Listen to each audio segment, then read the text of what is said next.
Hepatha, I love it. So that's number one. I love Hepatha. It's just that welcome feeling. Immediately when I got here, I felt embraced, it felt warm, it felt great to be here. Initially when I came here, I felt like this was a special place. Hepatha means be open. You come here, it's a safe place. People feel loved. They are somebody. They ain't nobody, but they're somebody. I always felt at home here at Hepatha because of the home feeling you get.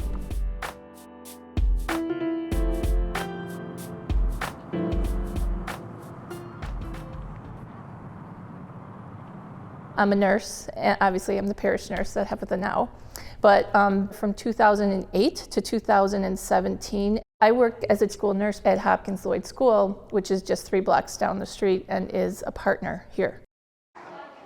During that time, 30 to 34% of the children at that school were in special ed. And that was alarming. One of the first things that they did when a child was being considered for special ed was they checked their blood lead level history. And that was like the first time I understood that there was anything about that. Lead does brain damage and neurological damage. It can affect their ability to hear, it can affect their ability to speak. It can certainly cause learning disabilities, and once they are affected, it's forever. My son Aiden, he still is suffering with lead poisoning. He was hospitalized twice. This first pediatrician really wasn't paying attention to what I was saying, and I knew something was wrong. I didn't know what lead was, and I knew something was different. I try not to get emotional, but just talking about my kids is just, oh my God. Back in 2018, I was in a home that did test positive for lead.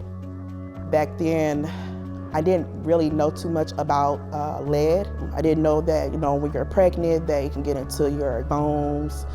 And I did lose my son. Just listening to what can happen during pregnancy, I'm like, this is what I experienced.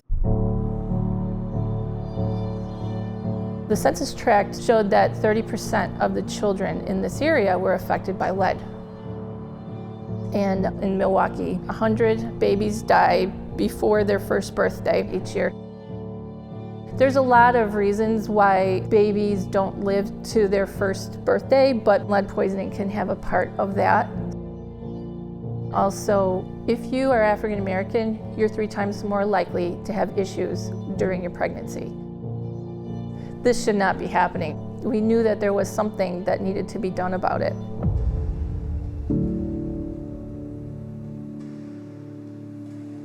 Strong Baby Sanctuary is a ministry to address the high infant mortality rate.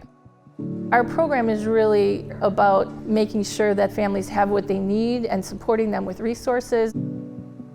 I wanted to become an advocate for the Strong Baby Sanctuary team, just get my story out there. My story, Aiden's story, is really the foundation for the Coalition of Late Emergency.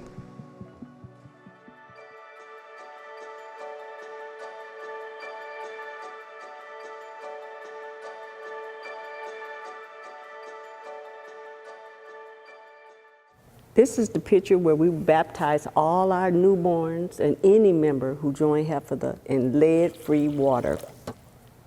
At every Strong Baby Sanctuary and Coalition on Lead Emergency, we do lead poisoning prevention, making sure that if a mom is pregnant, she gets a lead filtering water pitcher and really has some education is a great focus here, because the only thing you can do for lead poisoning is prevent it. Strong Baby Sanctuary is really making sure families have diapers, they have wipes. We're working on housing resources. We're going to be working on the garden. We meet twice a month. We serve families that have children of 5 and younger. My role is just to stay connected with the families, making sure that they have everything that they need, from toiletries, to food.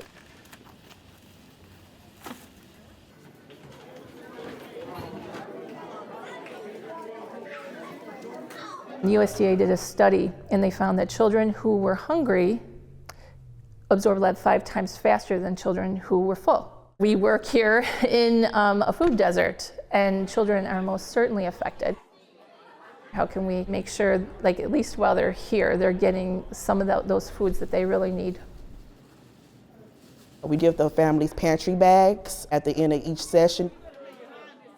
We have cans of vegetables in those bags, protein snack bar, meat. So we are there to support them. SBS has grown, which is amazing.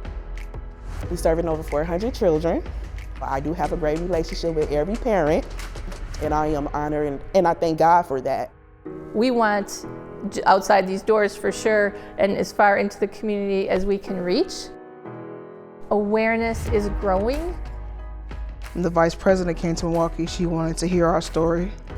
So I brought a picture of Aiden and his artwork when I met the vice president. She loved the artwork and said it'll be a great book. Of course, the first person I told about this amazing meeting with the vice president was my pastor, and she helped sponsor the book to get it published. Exactly a year later, I get a call from the vice president for the Lead Pipe Summit at the White House. She gave us 3 days to get to DC. It is an honor to be here today to talk about our country's commitment to protecting children from the irreversible and damaging effects of lead poisoning. I am happy to share now that Ada is now 9 years old and standing beside me today with a gift, with a gift of his first book, Aiden, the Lead-Free Superhero. Deanna, you are a superstar. The superheroes and a superstar. Thank you so very much. This church has led me to find my voice and to help my kids find their voice and advocate for change. HEPA does so much for the community. We don't want to see people go without. We're talking about the issues. It's not just for our congregation at all. God is working through us. This is our church home, this is our family, and they taught us how to be better people, better advocates for our community, to speak up and change it.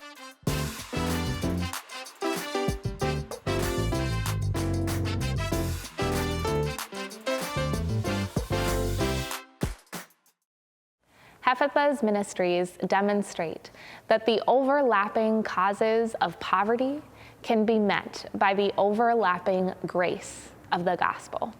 Our partners have us us that ending hunger means more than giving food. Ending hunger also means addressing injustices that contribute to the root causes of poverty.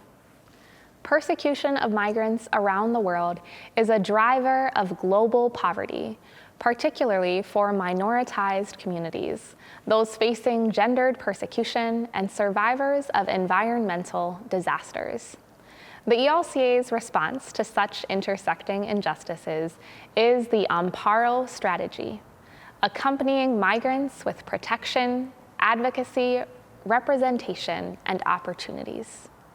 Amparo is a response to unjust treatment of migrants and its life-changing effects on children of God.